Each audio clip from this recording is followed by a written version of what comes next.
Ia, vi ia le tua nei i tu lao le aso.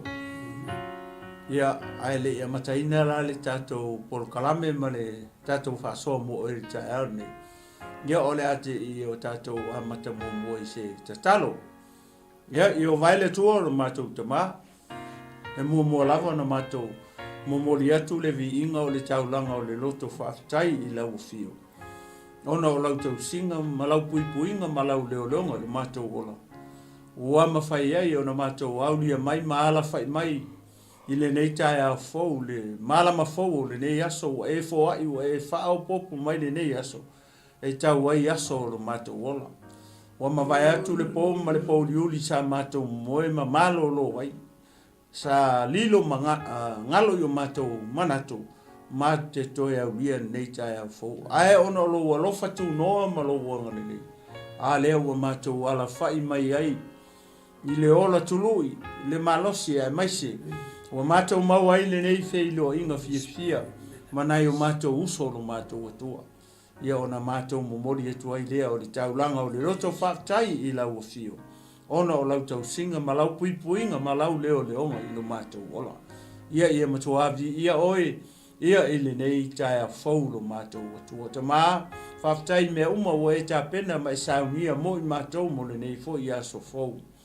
O tau mafa o vai e inu, o lava e ufi ai o matou tino. Ia e maise o le ea manino le ea mama. O lo matou mana vai na pea i lea taimi ma lea taimi le ao a toa ma le po. Le ia o matou atua e le lava matou upu. Matou te whaftai ai lo wanga le lei. Malo alofa i o matou tangata. Lele ia no matou atua, ia ua matatalo mavala au i lau o fio le nei tae au fau. Ia o le a masauni ma te whasoa. Whasoa ina leo la upu lo matou atua. Tama, ia o se ngaluenga e whaia fua, pe au noa ma lau o fio. Matatalo i lo wanganga pa ia, fio mai au e nganga pa ia le tae au nei. E te whetalai e moli o lau upu i ai o whinangaro maloto. O tangata e maise o lau e ka le sia pa ia i le tae au nei lo mātou atua. Tau lava ina ia whao ngā mai i ma ua o au mea whai ngā ruenga. Whao ngā o ma ngutu sei turou. Whao ngā o ma leo wha ngai o i fo i o ma lau whaiva lo mātou atua. Ia e whetalai pea oea ngā pa ia e te moli o lau wheau lau upu le sa vali. Mo i mātou uma i le tae au nei. Ta ma te talo, le whao unga fau e te whao uai i ma ua. O le whao unga le nā tia maufikia ai i ma ua. O au mea whai ngā ruanga. Ai ali pea laua fio i mea uma. Ina ia vi ia, mavi ia ai o laua fio. Anga lelei mai, so mai, foi mai le loto matala, le loto mau, le poto na o le atua i Solomona. Se ia e fo, le poto lea ia i ma ua leo se poto e mita ai o le tangata. Ai o le poto ina ia mātou i loa, o na whaia, o lo fina ngalo, i awala, maala o lo e fina ngalo i ia mātou whaia lava, ma le loto mau o lalo, ma le alofa. Ia a mataina e lau o fio, whai uina e lau o fio, le nei mata upu, ma le nei savali. Fo ia tua i leo mea uma i lau o fio ina ia matuavi i ai oe whavavau. Ai tu maule whatau wa ai ai ma ua o au. I lo suafa, le suafa mamalu, le suafa pa ia, le suafa sili. Le suafa maualunga, le suafa lautele, le suafa loloto. Le suafa o lo iai le alofa, ma le alofa muti wali. Le suafa leo lo matawali i o Yesu Keriso. Ua mata talo mavala au atuai. Ia ile nei tae a fau. Amene, ma amene, ma amen. Ia, vi ia le tua nei tae a fau. Ia e toe whatalofa tuai ma whailoa ia tuai. Ia i lau whasaunga sa moa. Ia ile nei tae a fau. Le nei aso, ia ua tātou aulia mai le alofa. Ma le anga le leo le tātou tapa au i le langi. Ia o pa ia mausasa moa ia o le a le toi o lava ia se ma whamtalanga. Ia i le tae au le nei o wai le toi ia se poto ma se vave. Ia na te mawhaia o na toi au wina o pa ia sa moa. Ia o pa ia na mai le vavau. ia se ia o atu i le whawawau. Ia mai le pa ia na fuai pa ia uma, le pa ia lea na fio ai le langi ma alu atu le sa tauro ma luifo tunga maumato e tu manu ma lo ma ia ina. Ia le wato e fio ma to e foi atu nei le langi alo a fio le tu tama tau le tama. Ia pa ia na e fai atu ai se whatalofa maavanga li mai. Ia se mafa matalanga se mafa feilo ai. Ia male anga whaalo alo. Ia ili nei tae fo whatalofa atu le au whaingaluanga pa ia le tua. Oro whapenao na whaatuna paulia i tu e fio haute oro nei. Ia whapea tulu inga uma. Ia o le rangi, ia whatalofa atu ia te oe tanga tau le tua, malo whatitua. Ia ili nei tae au fo malo le onsai malo le whaatua toa. Ia ili ngā luenga le tua. Le tino keriso, o uso matua whawhine i le ali i le au whaatua tua. O le au pa ia ma le au pele le tae au nei. Ia whatalofa atu. Ia te o tō. Ia ili nei tae au fo. Whamalor te talo. Whamalor te apuai. Ia o le tau te talo. Ia lea o lo mauai le malosi suisunga le li whatonu wa mese le au whainga ruenga pa ia le tua mai mātou nei. Ia lea o lo mātou mai pea. Ia whapena ia o na longo atu pea le upo le tua. Ina ia tupulo tātou whātua tua. Ia wō mapaanga Global Kingdom TV channel. Ia i tulu inga uma o le nei lalolangi o whealava o e maua mai ele nei ala leo ma le nei ala ata. Ia whatalofa atu ia te oe. Ia male nganga whaaloalo. Ia malo le lango malo support. Ia tele mau lunga aisevi inga o le tua. Ia whatalofa atu fōi. Ele sunga whawhengainga ia Pastor Ferretti ma le wharitua ia tise ma le nofua alo. Ia mesio le ekalesia a le lofa tu noa. Ia i to tonu o mangele. Ia manisi o na la. Ia whatalofa atu ma le nganga whaaloalo. Ia ile nei tae a fau, whamalor talo, whamalor tapuai. Ia o lea ua mauai pea, ia le malosi. Ia e maise o le tomai mai le tua. E whapena o na whatautaia ile nei ala leo man nei ala ata. Ia e le tua fo se whatalofa ma se whaafeiloa i nei tae a fau. I le sunga le li taitai Bishop Elia Tavai. Ia olo whapena o na fio malala i tutonu o pua. I Amerika Samoa. Le te talo, ia alofangia e le tua iaila na whamalolonga, e le tino le mawhauwhau, ai ia tele na whamalolonga whale anganga ia te ori tangata o le tua, ia maua lau tō whawhale tua, ia walawa, ia le tau singa o le lafu ma moe, a ke riso i Yesu. Ia maloso i fumanuia, malo le langi mama, ia i lau susunga, o le taitai, ia maise le au whaingaruenga pa, ia le tua, ia ine nei tae au fau, ia maleanga anga whaloalo, ia tu ina atu le minute lea e le sunga ia le aula, ia o le uso foi, ia tani yelu, ia e whai atu e foi se whatalofa, ia ina iona ainga, mise alo ma whanau o tapo, ia foi ia le whainga malanga tama, ia mise se ona tama whaleanganga, ia i pua i Amerika Samoa. Ia malenga whaaloalo. Ala, leula, praise the Lord, ia le tua nei tae fau. Te tonu laua o atu le au whatalofa. Lord, hallelujah, ia le tua. Ia le sunga taitai. Ia o whafonga fo ia. Praise the Lord. O ai lava o whalongolongo mai, ia mai si fo i tapo inga si o tu maa whalenga. Ia le tua. Ia maainga, ia o taitonu o ia malosi, o lau tapo inga e maise, ia o lo whapena ona tato au e whatasi pere i nei poklam. Ia le tua. Ia o te whatalo whatu e fo isi a whanau. Ia le li. Uso tua whawhine te tala lei pokua. Ia le li. Tato mōwhani am loa tato te whiloa iai, tari tonu. Ia o lo buia tuse tato le lofo le li. Ia le tua. Ia whapena ona tapu ai mai. Ia o le masau ia te whatino fo i maa poklam. O le nganga la mai tasi. Ia whapena ona whalau tele. Malo le li e maise tau lona suafa ele suafa tua. sisili suafa o manuia o mai tatou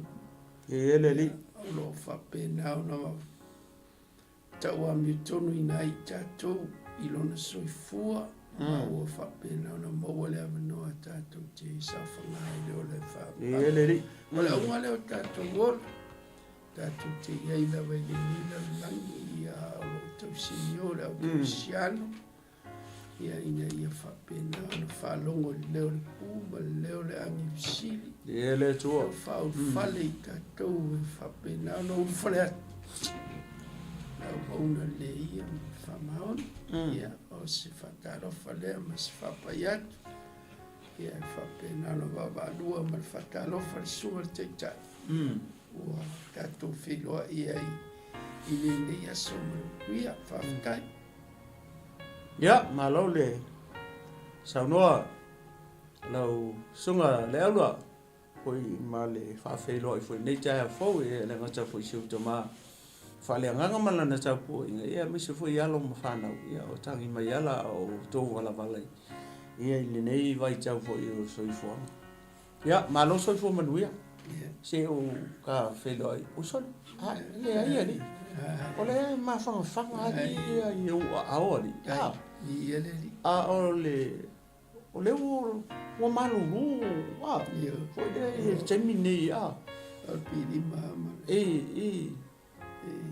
ia faafetai le atua o lea mau foi lisi nei laolao ia sa teo mai e tufa atu foi le upo le atua ia o loo mai ai pe foi lea i le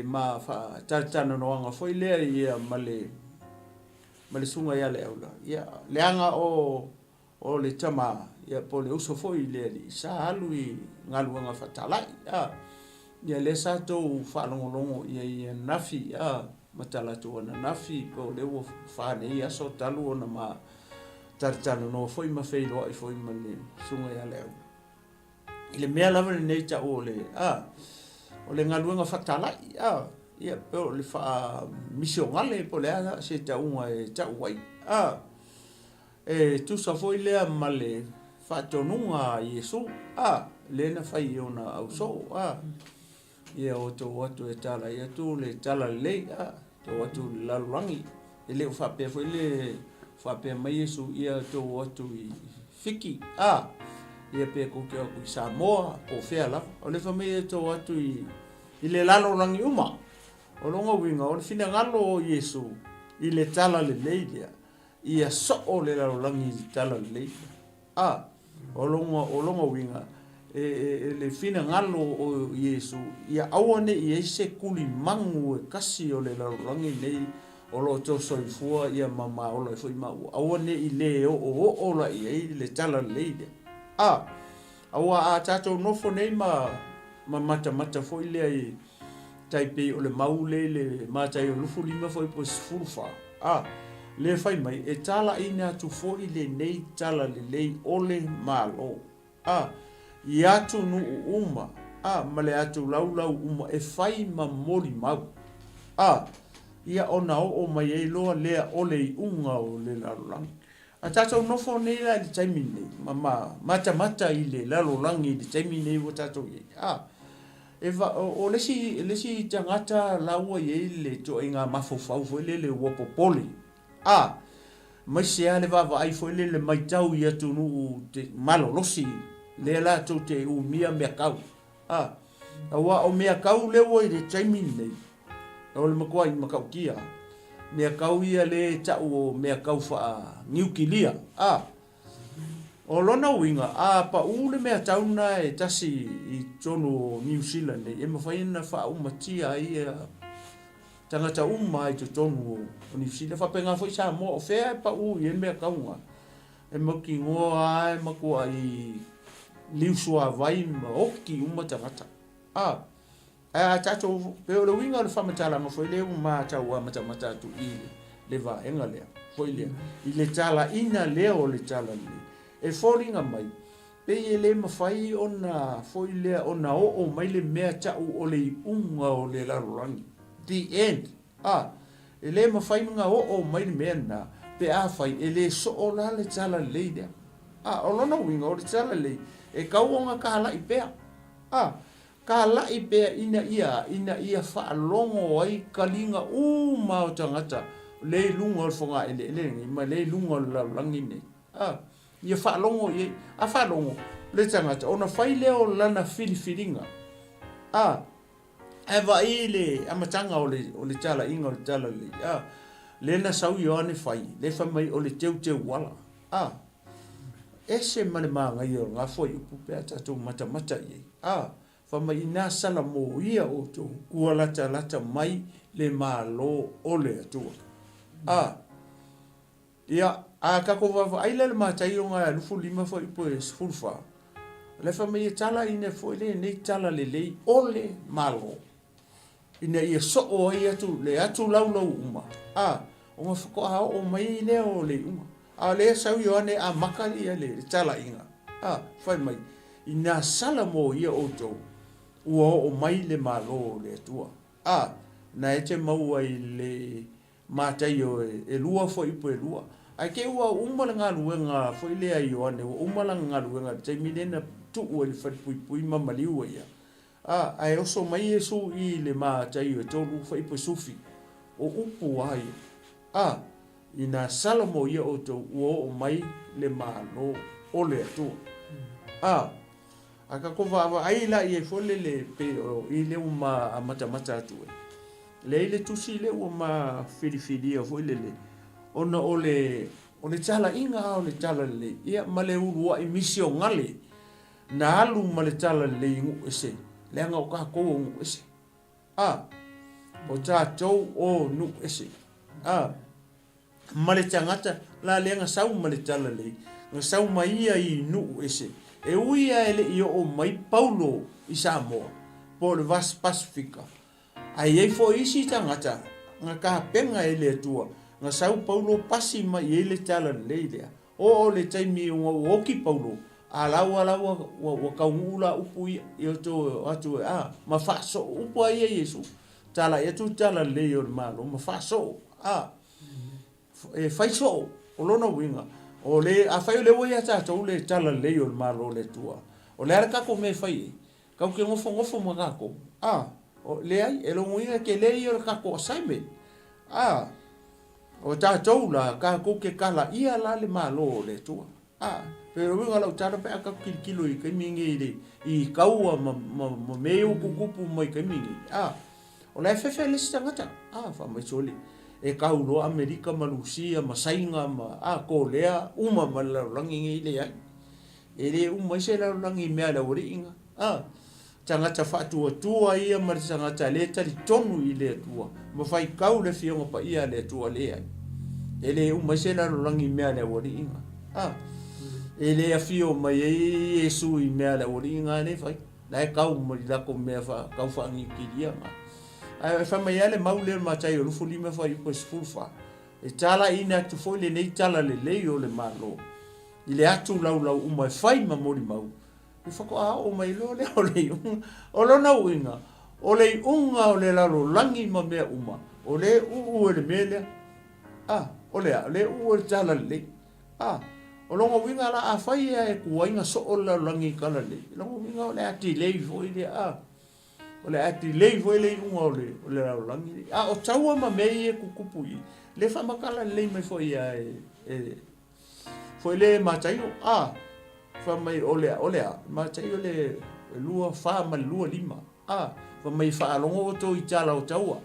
e si kaua le si malo i le si malo o ngale o mai le o nge ma fa mai vai e le fa pe mai o mai le o le unga le ai ko ai mau ala me ta o le o mai o le unga o le fai tau lalo foi po le sofa fa mai tala ina tu ina ia so o le atu lo uma o nga fako o mai le o le unga vi ia le tu o le ala la ma fai tau tu ana i foi upu i le tangata le na to tofi e Yesu e sa o mai le tala le foi le i mu wese na to tofi fapi ko ai Yesu le tangata lea o Saulo po Paulo e Saula e avelo na ingoi fea avelo na ingoa I ngu ese makupu ia ma le atu lau uma ia ma Israel fo langa o kemi le wo uma fa sala o le tu le e fio mai Yesu po le tu le tino wa le vanga fa sala lau le tu ma le kemi o nepka nesa ma ko le kemi o Roma le kemi le o le taimi o le wai lalo I vai o fa tangata le kemi le nga fio mai Yesu a kirikilo I lunga o le ulu o le fakafaka o le foile o le manava o ngā vai. Iwa uma malonga, uma papelongia, uma me kain perusia, uma lengi. Ale alau, o le vai taimi o Roma, le whatangata foile ngai loa Nebuchadnezzar. E fio mai Yesu o le kaimi o Roma. Le winga o le whamatalanga foile le I whainga le awali empire I e koru ringa leilunga. Papelongia me taim perusia ma lengi. I o le kaimi ngā o mai ma ave tangata. Ave tangata le nungu whaasala lau aku ma ko a sui le whainga o mea ngā o tūra I mele malo Roma. La ko kele I ave whaapangu ka tangata I utaia. Po tangata Israel. Ngā o mai ia Roma. Train ka ngaka I kokongo o Israel. Ese la mali system. Le sa whaia le awali I lunga. Mangkunga sau Nebuchadnezzar ave sau whaakolu Yerusalema sau ave kupu ave matangata le ngau aku ai ma Danielu ma manga wo ya lua ko I maskenge o seka ma ko kele o la tonga ko nga o fo le kaime o me kaima Persia sala ko fa pe ngala pat ele avava ai o tangata inga va ko fa panka foi le papernia mangkunga take over me kain Persia papelungi o longa winga o kanga lenga I lenga va ko uri lenga ko au mai foi le asueru matupu I o me kain Persia amaya fa awale fa polonga ina e pechai e mangai o le malonga o la konga ngala ko fa fo ia mai Israel e fai ia le malu longa lua o nga ua malepe la malu mua I fai ngal kamale o Nebuchadnezzar ia ai ke wo o mai lalo le olinga ia sent mai lo e ka liu ngofo inga kupu me time Persia sent mai lo ia le olinga o Yosua ma se papelu e o mai fau the second temple o le malu longa lua nga ia nga ku ala le malu longa lua nga fa ko fa le nga inga le malu longa lua nga ina ua tula mai la Roma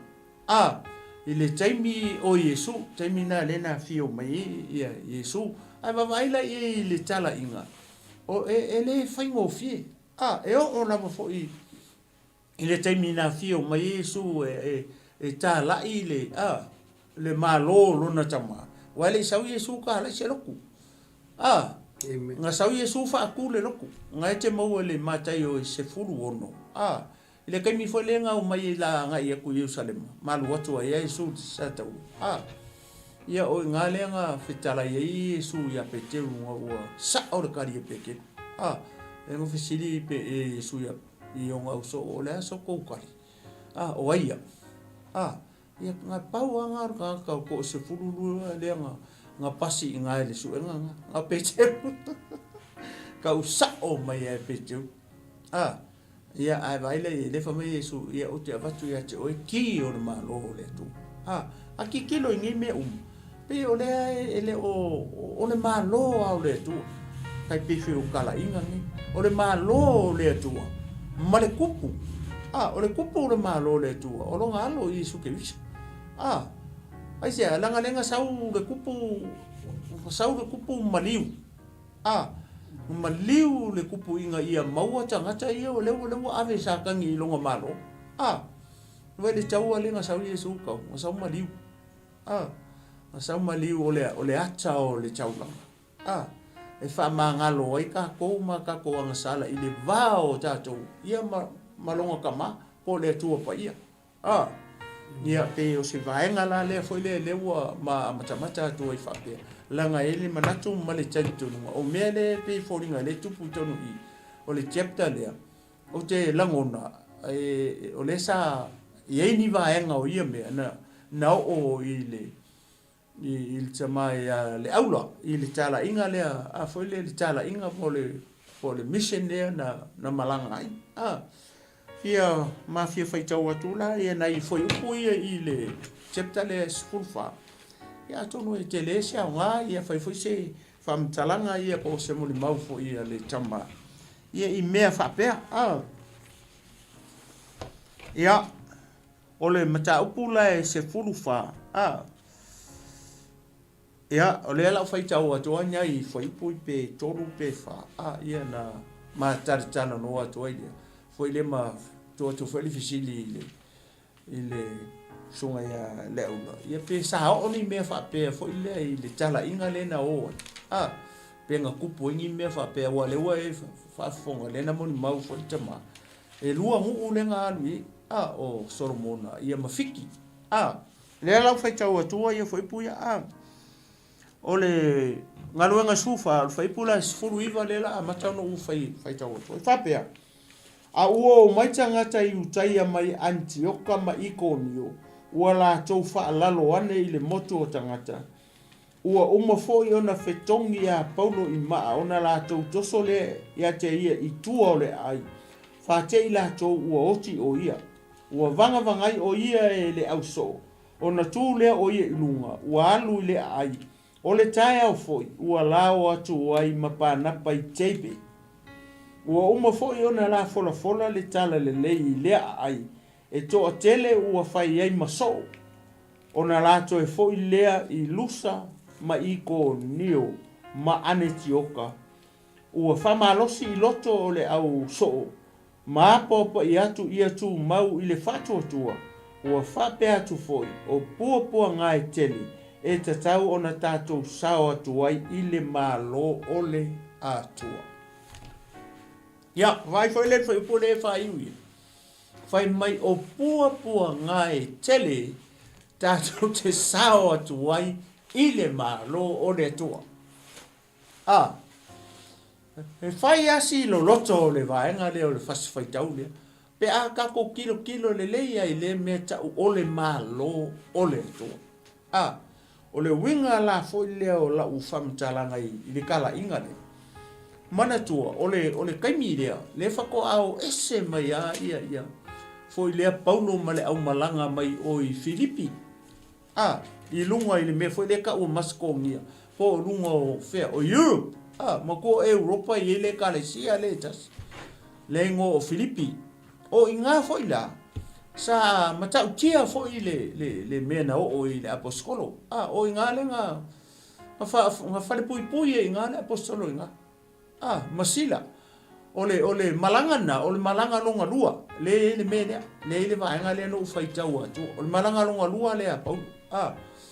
Mana tu ole malanga le ua sui li tangata e ko lua ma Paulo. Ole ko sapa ngapa wa ika pa ngapa ngua whaaku ia Paulo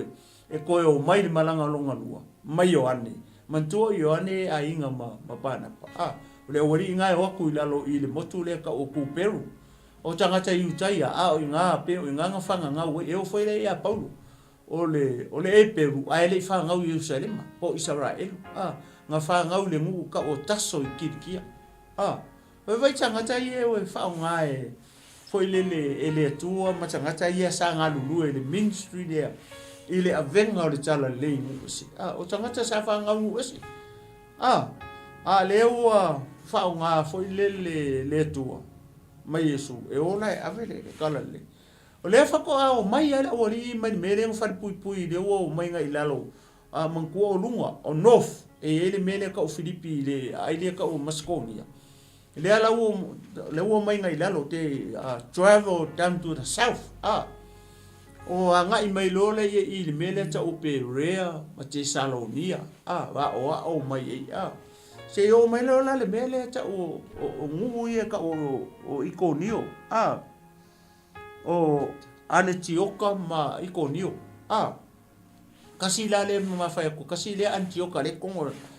ese Antioka le o Suria le senta i le malanga fa mission ngale la poskon le nga i Antioka ngai Suria le fa mai le fiongo pa ia le tu o inga mua ka o ka ngaka male upule o tangata keusiano ai ngai me nga ka Antioka ai o lai Suria A le si Antioka le ko kongo Turkey. Ile kaimi le po o kaimi nga le o Minor Asia. E le mele. Ale la mo tala I manko o lai ya tangata I utai I. Le fai o lako su nako. Ai va vai le tala inga Paulo ma le tala inga o tala le ingu ese. Ele ia lua Paulo sesi mea. E kala ia le. Ia le tala le ma le ngoi su. Nga lua Paulo e turi mea o su nako. Po fale loku, po fale kakalo. E ola ia I utai I sa paki uma. E oe fai kaula kula fongo. Tai pe o le mele le maua I le tala inga le. Kasi ale ngunga la kula po skolo le se me ka o su nako e maua I. Nga le mere nga o marefa ka a fo lau mai mea ka o ngu ka o Filipi. E wako ele se su nako. E o tangata fai le prayer meeting. Fai meeting I kua le ai. Ai lunga la o le au vai. Fai lunga le vai. Pauanga le ngu ele su nako. Ngu umai anga ka ala I Paulo tala le. Take la e aposkolo su nako. Wa sila fia le Paulo. O ingai su nako. Le kumo I kanga ka iutai. Le wako e wha longo le. Fai ka ungo le kula fo. O le mema ngai e foi lea.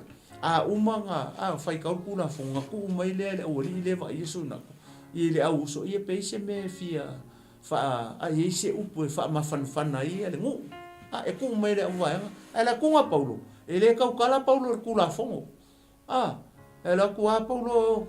maka mai ai o le me lenga o le ngu o I kupito. Pe kele nga maka mai nga famkala nga Paulo se ia o mai ala ia Yesu ma le fasa tau ina o Yesu malonga maliu malonga ko e ku wa kasi le upum kwa I fei kai ka le upura ka or ko e ku o Yesu ia male ngo Yesu lela ole foi le o mai lo I me le winga no tala ma se fesidi foi le tau avatu foi le tama foi le ile ngaluenga fa tala ile sa malanga I foi matu ua foi ia e kalesia foi a inga manu pe sa tupu se me fa pe le mele uka ko va ia ku I kuli mai lunga le fa mai o se ku yo ko man mako ma le mako ngu ai o mai lalo I ale me le pa fa pe kuli ai o le mai kuli pe mai pe le posko vai le o kuli mo mai I le mele ia le mai fa o so tangata e kau ai ma ia le ala o kau ai e le o kau ai fa pela ko ai o ki le poskolo ai le lo le ai hoi vai le te leo fo leo le afaina pe afai o le tangata o le ipu filifidia afai o le ipu filifidia ia kako va ia Paulo tato vava ai la tona foi le nga sa le nga su le foi le o le fainga ka o le tala inga o le tala le ka mo mori ku le ngu se le ngu mare tai pe o le mele na sa no ele tamai foi le o uma solo mo ale o mai fiki ka la inga al tama ia o le fesili la foi le e ato no e faingo fie ia mana ia o le atu watu le va no nei I le sunga foi ia po le asa o va ai foi le tai pe o le mele o tam fai o ia fam tala pe sa o ni me fa pe foi le tala inga I le taimi na e malanga e mai e to tonu o le au kala pe nga kupu ni me fa pe on kuri ma ka ai ma ia pe e foi nga ngisi me foi le ko kiki a ka ai ma ia ai ka penga le tu se au wala foi le fa sa winga e lo ko so fo mo ko I le taimi na to o to e tala ia tu ia le tala le o le malo le tua ia mare kupo Yesu Kristo ia tu nu ia pe na e moni mau mai foi nei vai aso ia male anga fa lo e ulo ia le tua ni cha tai forsanga mala ia le tua tamil sanga foi Paulo ia le tua ia me se fita sa fia ngai male o ia le li ia o fata ua e la wo fa longo me sa fata ua fo ia o no ia pa sa fa pena na ia mantua le fa pongai o na mission E whapena fwy so ua uma whau ngai I me sa whelo wai. Ia, I ele tua. O te whawhitai au le atua awa e le I uvalenga luenga peona tatou talanoi a Paulo. Ia manisi o e sa missionary ina le ngaluenga whalau tele, whapongai, whailoa sua whaulili. Ia, mo o ele whalongolongo mai. I ele tua. Se tala vau o lo whapena ona fia whaavai se o langa fau e ui ai ma a mea o se tangata tala. I ele tua. O lo ua moni mau au maso ia. O maso Paulo ma. Ia, I ele tua. O mawhoi aso nei to ina ia na lai batua le tae au. Lai fola solo I mitawhanga o la tutunga mau. Au. Sa whapena ona. Ai. E lo tele. Ele o tele a wale to e. Whapemeno a ono ui mai hei. Ole longitude o latitude. Fase fulu, fase fulu. O ina ele vaenga leo lalangi o ngā malo ia o lo iai. O whamai toi pauana o lo whapena ona tō tele tangata o lo fia maua le upua le tu. Ia. O la o lea ele whapea o titano atu o Solomona atu o lo pongsa. Ele ai. Tau tino atu atu no foi tele I lope na mo nisi uta le mele sa matou o foi matou iai ma a tari tonu matou mua ona ua whapena whatala le iai le chief tangata sa vea ma tai o le atu lea vaenga o le motu. E pe o le winga na o la tala o na o se mea fau lea o tupu le e o isiona inga ma. Ia I te mi e o I foi ia e tau anko se to ina ia o ane ia le chief. Ia o poto ane ma whapena ona whaumea mai si fio mai lutu. Wale ini ia me ia sa o ia Paulo ia angi mai ai no ngai le sino o tau ia no ai o le foi no safari me famatala mai o ina fasia ia ona missionary mai sa moa na mai ia o le te vai le papa fa mai o ina ai tu ia tangata I lungo le samima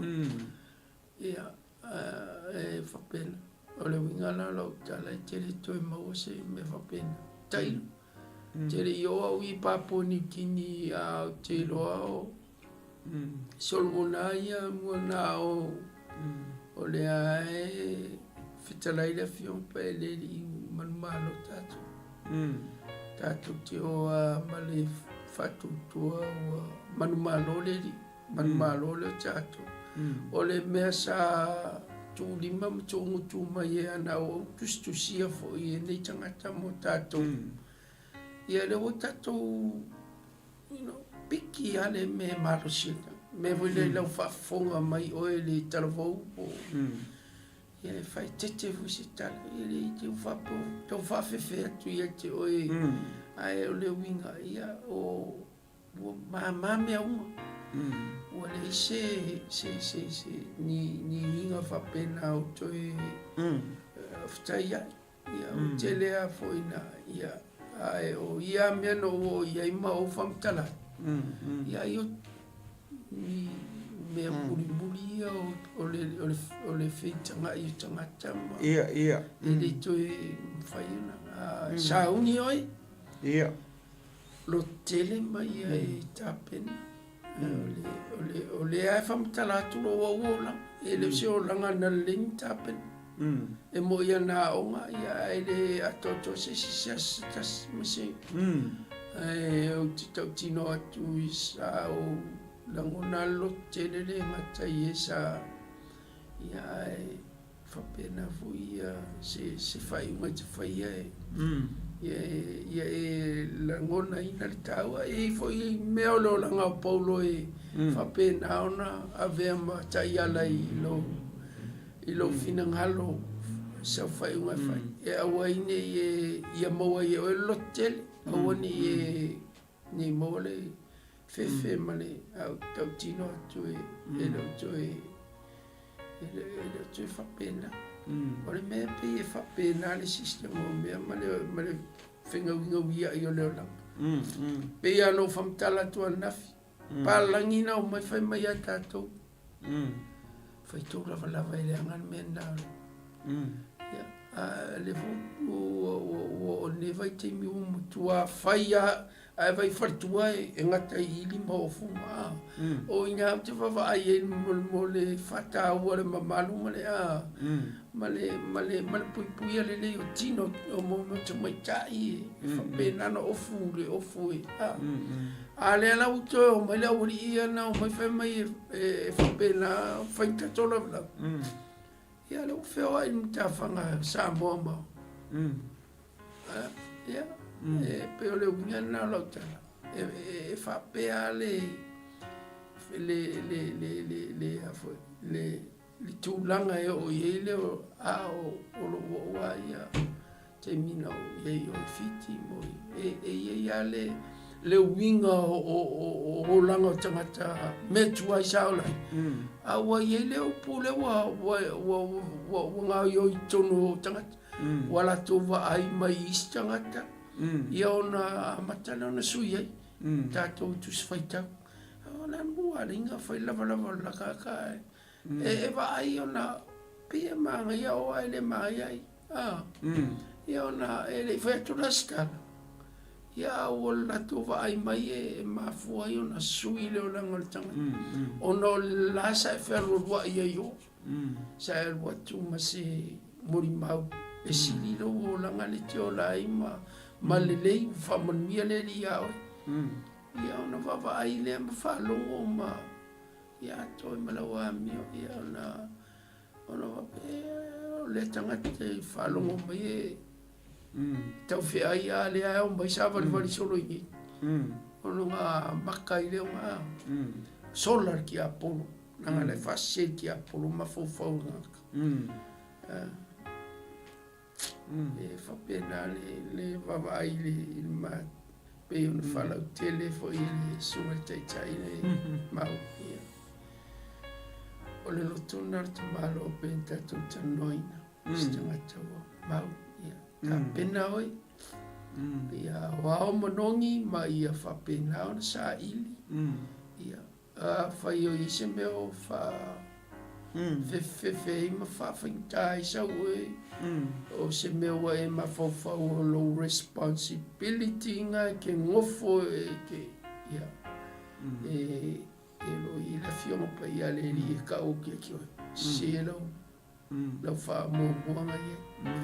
e le mataina e sa ili e te fia ofo atu ma ia muri atu I o ngawa ti ma I o e ma o ina ia le to ia e whai unga lei whai unga lei e te loa o te wani se me wai tiro li tau wai tiro li matima wai tiro I le pau tangata wai tiro whape poto I tangata whawhena rua tu tangata vai e mori mau tangata poto o sa ili al tu spaia amen mau al tu spaia lo susan pei vo na matou ele a ofia ele uma le sia mar tama ai ole li ia na le tsia le mau le mal tia batua le olanga paulo ni tau famata ia o vai au ia fa pena ele tangata o lo sa ilima ia e tupu fefi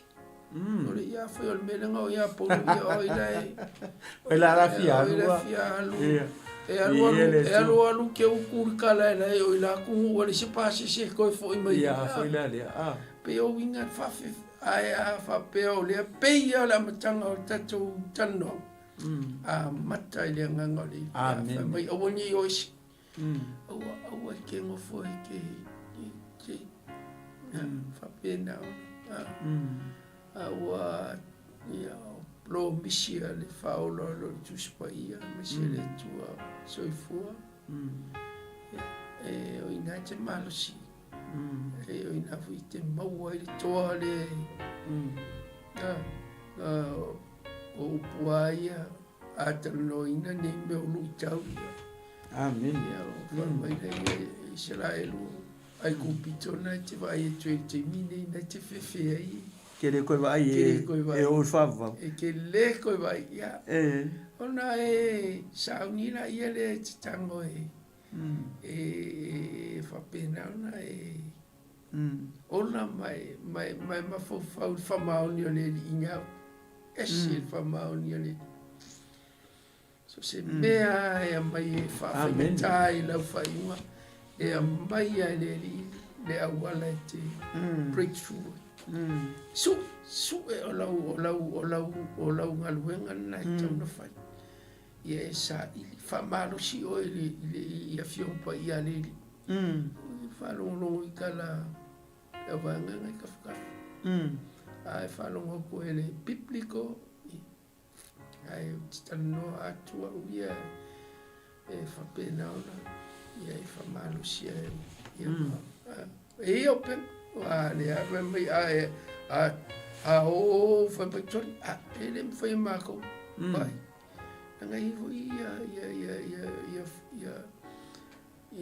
itima inga ro me tus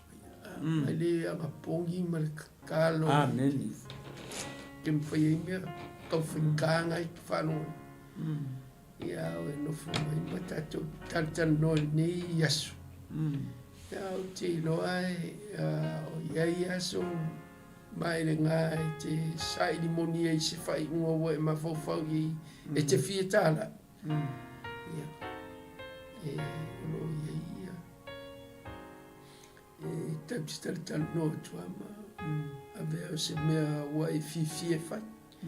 wa o le fo te moni mau tua ia ina o ina o me ka fai nga mai ele fifi ki au even to ole mo kwale lo se me le kango o le fia poko ya mo kwai ai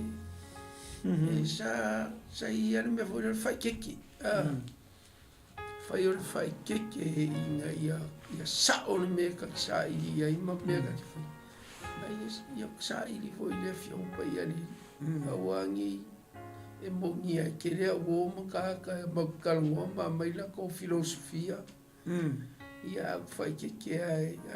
ina ia fa pena e Paulo ia nga ka waso ai ele tu ya ele tu ma tango fiena wa foi fa so ta ma foi ile tu sai male fa sili awa ona tato wa ai foi le soifuanga male o langa Paulo o lo o mai se o nga mo tato ia ele ngata foi ia ila to le tala ila vai to no New Zealand e po Samoa po Savai po Polu po kuila po fela ia ai o le foi le mai siala ia to no ese tai pe o to no le sa ia Paulo foi a masa tala i mai le tala le e nga o so mai na o mai le va o so mai mele ko ku Peru ia fa so solo mai lo ia ni na ma nga i lunga nof le nga ka o ko ai tai pe o Antioquia le mai ko ni ko pe nga ko turn le va nga east nga le nga mau ngu ia le o kuri mai ai tangata foi lele au tangata ia kuri o ka u kaia o tangata foi ela e ola kula fongo la ka usia kula fongo pato le falongo tangata i le kala inga le male ka ko ngo folia o o le mea la nga lenga makua I lili vau ai u tai e fasioki e Paulo. O ngā whai ua lau stick ala kou ia le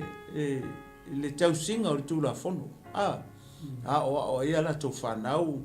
ia o le tele o le tūla whono lai peise le anganu. Le anganu o Israelu kausi kula whono. Le ngata o mea ngā ia o le vā matangata ia o mea kau mafa. Mako ai Iai mea ai o lea o mai tūla whono e ai sa e Peru matangata o iai fo imangu lau kere ai ia maritele o mau ula whono le fa mai ngisi se lau o ia sfuru tūla whono a mai ai a whai kau fole le fiongo pa ia le tua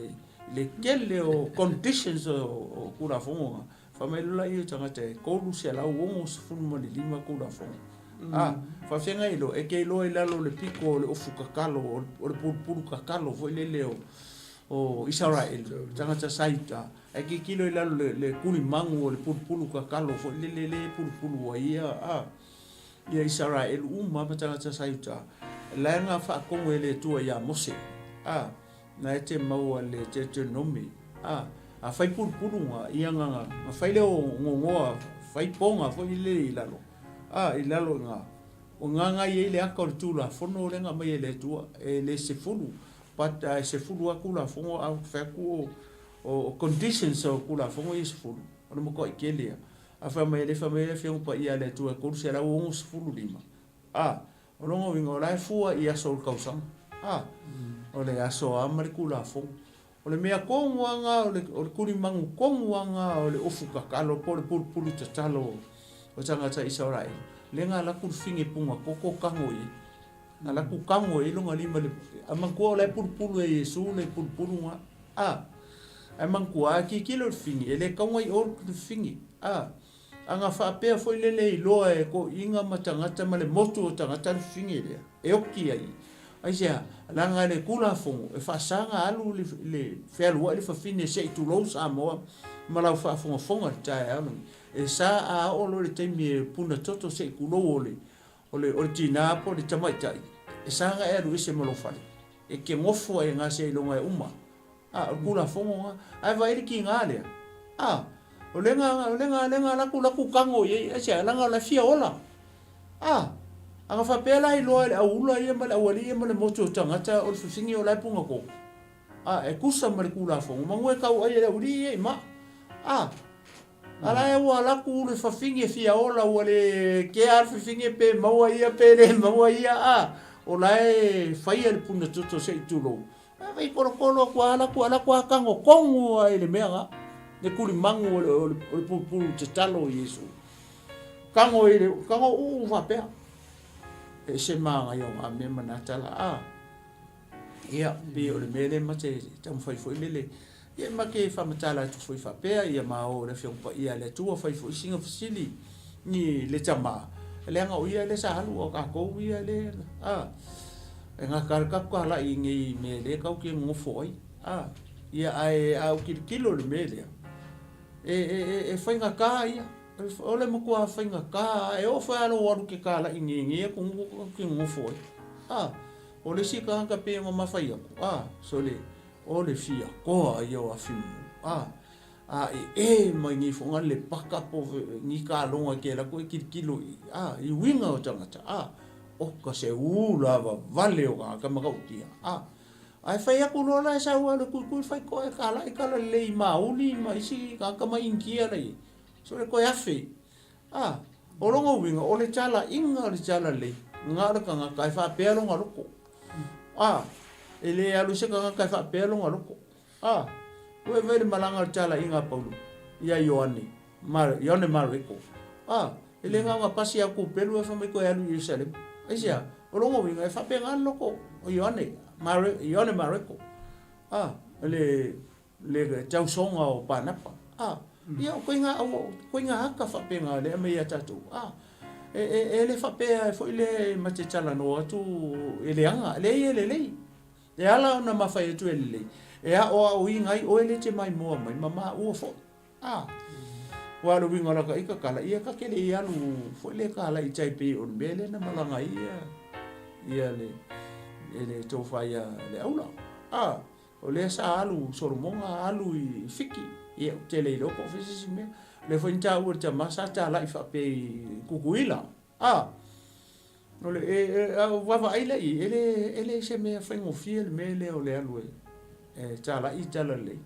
e fanka ngau ka pelo ngau ta la ngau ka me ko mo le ka fa loko e ko ar ka ke le loko e lo fa me ia ele angari ke le lalong ia ele kiki ya Yesu pe foi a mun mau tama a mailo ko malo ula vale le sa ula vale lalong ia fa ngala u I mana ia upol mun mau tama le ke mai kau ka kalo ku le tu ia mailo ula vale le ngau ula vale lalong o te alu fa ilo finga ia le tu le foi mai lua ia nu o le vas pacifica ia le sa tala I fo ia te mapo le uso fo ile I tala inga le le pe o le wingo lo fam tala fo ile le mele ia Paulo malanga au malanga ia manisi ia ele fa ngo fi so o ele fa ngo fi lo o le ngale ingosia fai mai tala tangata ia oi kuli solo oi ia fekongi oi ma tangata ko o fa pui va ia Paulo ele I fa pea nga fa fiki ia Paulo longa wala ai sia langa le nga fekala ia Yesu maka u ia Anania o te matua fa I lo ia te ia me tele tinga ai onga o lo ngo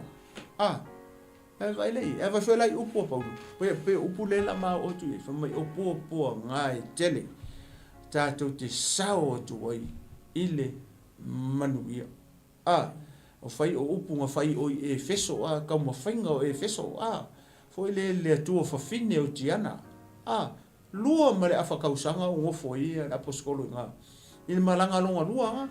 mangkon malanga longa lua nga o so mai lunga le ngau mai lo mau lo matimo teo I le mele le ka wai e vai o le ai le o le ngu le ngala ko ka wai e Paulo le nga fa ngau mai le si kama le si atali I tau o le apostolo I Timoteo I le ai le ka wai ma o teipe malusa le fa mai o le lengi longa ma o lona tina o le Israel lo makua ngoia nuke ma lo makua ngoia loi vai le ka uma mai lo tina ma longa koen mara ale fa mai o kinga ka kalo o la ye me alofa ia vai le ma ia ke ka ko va ia la ia Paulo so le ma ka kia ke le changa vai le ka wai ma anga uma ka wai ma fa pele wali ai wo ki ai ka ia le ka wai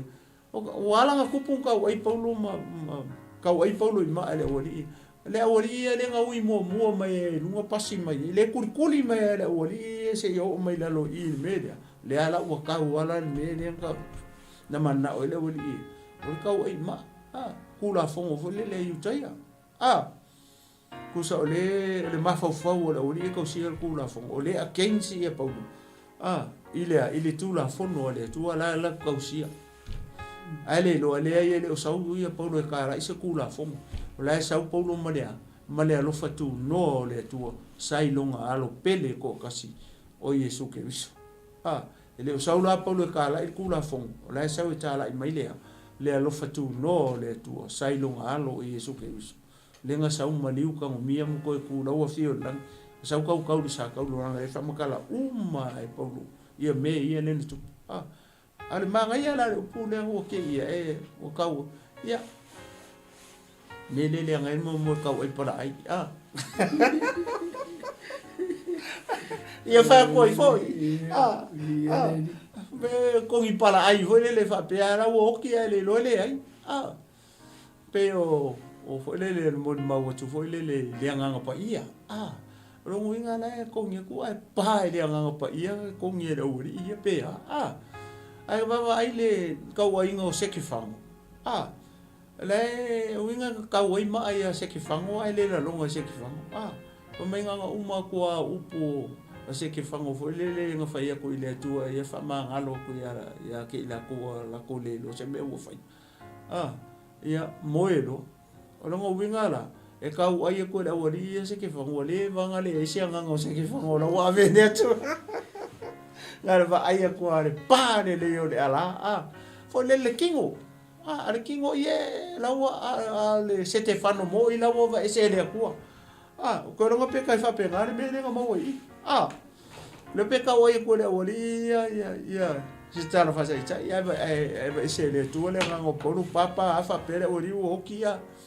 ia ola ia koso I kuola wala whakakia ia koe whawhu I mai le tuala nganga paulo ia paulo le whamai nganga maku I whoinu anga koe ui mai ia paulo ia le ngā koe le au kau whao soso o le maanga ia o le melea le tala ina o le tala le ia ila koe ki kee mai kala le so le ko kele fo le au kau whao soso kai pe o le nga sau ngoa ko fo fo le se I suanga ele suanga o kusa le ia ko kama ai ma sa kai o nga I sa kai o ngai ai pe fa pena ia fe kau I lo markala a risko inga nga la ko kara I mai o ma ko sa kai o nga sa ulalo sa kai o ko ngai sa kai o nga sa kai o ngai e fa ko lo markala o ma ko sa kai o nga sa ulalo ko sa kai o la ia lunga sa ulalo ile sa la mo e fa pena la wingon me ala ma ngai o le upu le a paulo le ngafai o pua ngai te tatou te sao tu wai ile manuia ke usiano ma le fa totua ia ma ila tou o lai lungo le fior kanini ia tu no ma ku ia e mana tua la vale maule le tai ia me se fo yo ele te mai mo me tala vo ia pole a foi le matua na we matua e te fia alu e ta la I le tala le o le malo le tua ia e si la fia le tai au ni mo tato I loa fatas e ka ku facing me ka o poponga ia o poponga ia tato te facing I le kingo ngi matala inga po fea la vai ke alu ia e si la fia le ma mauti noa fo I e ma o e ka kau ka ko ui ko ngu poponga tatou le breaking ma ka ko ui ko ngu poponga I e kele ele ka sis poponga le fa mai paulo o poponga e teni tatou te sao tu wai ile mangu o longa winga e le ma fai o ka ko mau le manguia pe ka ko le ui I le me le pe se wo le tu mai o tatou luma le ku mai le wo ri vai ai Israel aku ai ku mele wo oi ko diaka anga le pa ua I lalo ko diaka ele sao Israel le speak ai va ele fia afe o fika even the king e pala ai le wo nga ke le lopo lan me fai le wo le ku mai wa wa singe kama kikia leo mamu o I ka ke lo ai kai pe o le mele o le tala inga e kaunga ko o male ngang pai ka ko le malanga male ngang pai ka ko ke le sao I pupo ngai we vai le mele ngang kupu ya Israel ma koria e le ai ma sesi o le ngu ko e o le kupu sai ele atua ai la ko singe kama kiki al le mamoi ai fa longo na ikala al le mamoi fai ai sia langa la o male atua la o male atua fa mai o le aso le ngi e tu ina mai ai o e le atua I ro lima ar ka mai kiki o le aso ngi e ku mai ai le ku o e ro lima la le me o e fai le au kau ale atua so I fu o le au kau le atua ale ma se lo le atua kanga ka uma even na o so ka vika le la ke le lo le tu ale fa la ku ka vika min se mo na mo o e fai le tu taua ale tu so fu ale ai ma se o le ku ka wa lo la ko e o le kupu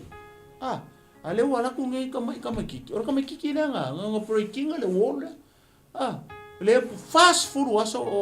o fe ngai ma po ngale ngale vala au mai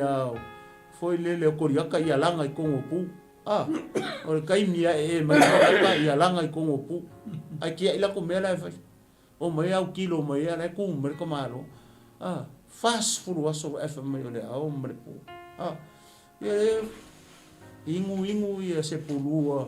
a koriaka la vala au mai ar ka mi kong wanga ka wa check ai wala vai vai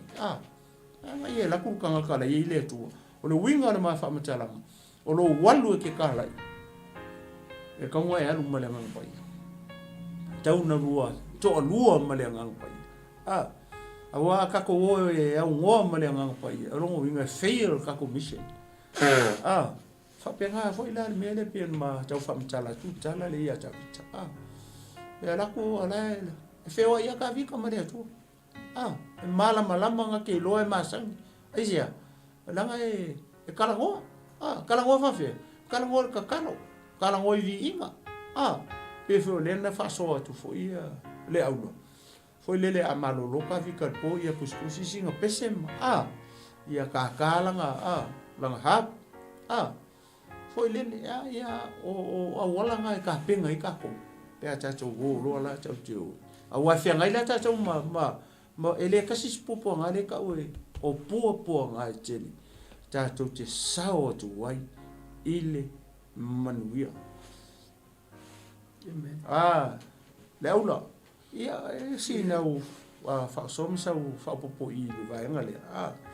foi le I po ia cha o popo nga cheli cha cho te sao tu wai ile manuia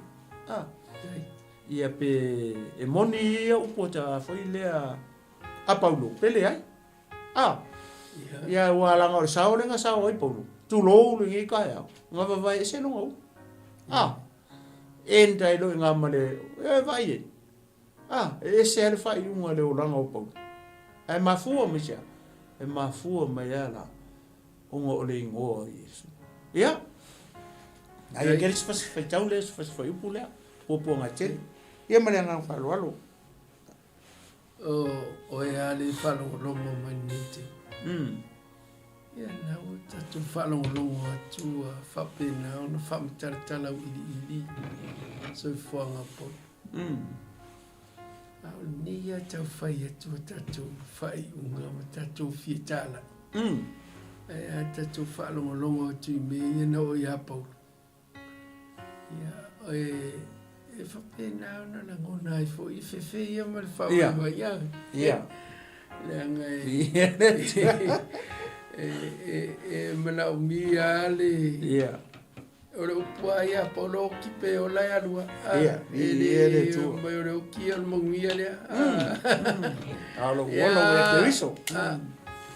mongia li lo moki pa le ki le ki masanga fonga mai ia sa no nga sa no mai polo fai mai aka ma rosi langa lo o sori e mali ai e once que mana malama le unga mea ko fo ia le amkanga vi ele tu ko nga se foi o le pala nga fai ele me nga fai mo ia inga ia ale o lan kama ale fe mai e me yo ke mga fai ia ele tu amu ia ka ele tu e fa penga nga filia ia amu ia ka ele savali filinga e amule amen ai salamo fengo fie mo pu fakava wa makanga nga ngalo wa makanga so ele loko ma o ia fakava e mafaya ele pule nga fa kongkong oi ia ele tu ia lo ma ia makala ila fifilinga la nga ia Paulo ngalu mo kingo me nga ile kinga ile ia popo nga kele nga o ia e o ale oki o ale oki nga maliwa Paulo lo le a o lo mo e lo nga ia e maliwa nga aba yang kusi mai a o pe ala woki ele o lo se o se kakova ai whare mawhauwhaunga i Ari ngia kau kia ngofo. Ngia kau kia ngofo fe furi sai mea.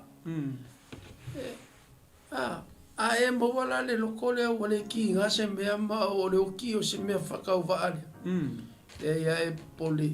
E la e pole e awa o isi e mai whakulanga lila o whangau ia. Ia. Ki mga o e hama. Pe ia ko ke lo iskakanga e kau ki whai kau mai e kuspai. Ki mga whangofora ka mai. Ki mga o e au olo o kari i whia. Se me mo ale ka ele tua ele ri se ole ale vesi wa upum kala ile ki kom ka kwa uia amuia ka kai lo se vai filinga filinga fai a fai savali paulo mo kwa fai mai oro oki oro ola ia ole ele tu langa le la ngunga kako ole kako ki ngefu i e fiopa ia le la le winga le ele kinga ele se fefe ele se memo ia awa le la kama kungi e fa mai ale sfaku ku ele e ala fa fera fi mai le ia ka ko pe ka ko le mauki mo ma ka ko wa fo kari kongu le ele afa yo ole kalmo ko ia o se kanga ka o mbole avango e fa malo se ko uma ele tu ai kanga se alu ai o fa fica uri le we ke mingi o lo ma fo fa eu que se vai se ele me lá e o ai o le ka ngo ku me ngo ye ya ko ro ai avin yo puts ke mi ngo walu ai o i so monga o ai pipir palpal ia ai vena se vai em faianga ko so mai o ilano em faianga e fa ka fai ma va pe e ko e baba ia fo se mo neu se vai ia inga fai la filinga e o se vai em faianga ko so mai o ilano o pa la le o ngale li le o lo fo a fa le ko lo fisu o fiu su e ke ka ia ma ia o loko e ke ia wai le aloi fu ai me foi anga alu mikia pela que era curi o fizia ele tu ai salu ma fofa o lo ma fofa o la nga foi le ai lilo ai le ngalu e me ki apolo seri fa finga ela ku manga ko inga u manga ko inga se alu mo e que era ku yo e fa ko le ka vale li so pasi si ke fefe me alo ku vai o maso ya bo makuanga luele nga ngole di inga ia fa penga sa ia nga e kale sia e o capable of entering the general wow e pe al masau mai ki apolo e fa penga fo li mukwa nga luele nga ngole di ka penga ka ko fa mangaku e ka ko me o wai kia vele kwa me kiri mashela wa ai ki o ele ki o le skaka makua fare ko lua fare fa nga au ke fai ko e olo i na fai filinga o maka fefe ele tu o kalmo ia nga bai lo we can make como a reunião cala ma fanga vela ali ele tu fa le lua ia sim ka aquele auxia fo aquele auxia fo ia esse alô ele fa longo tarfo Ele target lava ni programa tarafo inga ia whapinga nga koa. Ia. Koa. E alanga koa. Le nganga le inga o ikio. Ka vika ringa whapakalangi teita. Ia.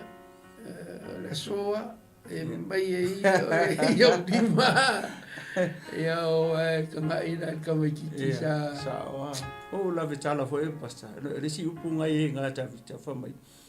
E le ngaka ku inga mai o e le kua i lo lima. Ai loa i le la lo langi uma. E le tua i Israel. Ia, ia le tua. Ia, resi mai e si pule ngā sa ngoi. Ia ono le tātaimi. Ia, whamai fo i le tusi o whaalinga. Le kalesia. Nei, na whamai ia. Vela malini ai leo le fa leo ngalu fa mai lo lai fa mai e luai mai la o le tu e fa fa e fa fo mai mo me ja o ka ko soifua mo ma o le skoinga o langa fa pe fa leo ngalu o le vela o le malili ia le wa luku o o fa mai lo la ia fa mai e luai mai la ta tu le tu e fa ia male anga falo ona o le tatou taimi ia faafetai e lausuga le aulo foʻi mo le polokalame matagofie nei taimi ia ele manatu o le a faagata mai i tatou polokalame ona o le tatou taimi nisi foʻi o polokalame ia o tapena mai i le aʻoauli a le taimi nei o le a faagata mai i tatou polokalame toe maua foʻi se isi soʻosooga o le tatou polokalame ia i lenei vai aso ia seʻia oo ai le aso ia e mate fa ma vai ia mala malo fa ngia o le aso la tu ai fo ia se o tatou atunu ai fo ia tu fo ia le fitalenga po le susunga i lona fio anga me lona no ia o le aso nga fa ko u mai pokalame ia to vai mai fo o le ko sau o lo mo vinga le mao mala wo ia ai termine ia o le fa i se talo pu ia vai le tu o ma tu ma ia o mai ala ma soa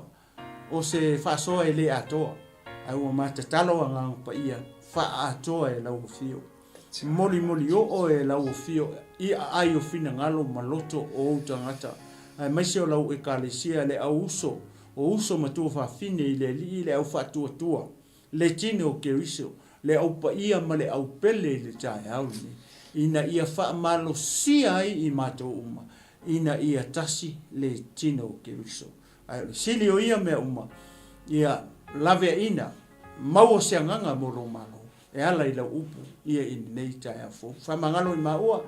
pe a fai o set sitala ai ama tua vi ia o e fa i lo ngoi lo sua fai so o ma talo mo ala o to nei amen ia mai ate nei le tinu malo fo mo folu ia fa pe foi le sunga ia le aula taniel ia mate fa tu samo ia le nei tu la le aso tu fa soifua samo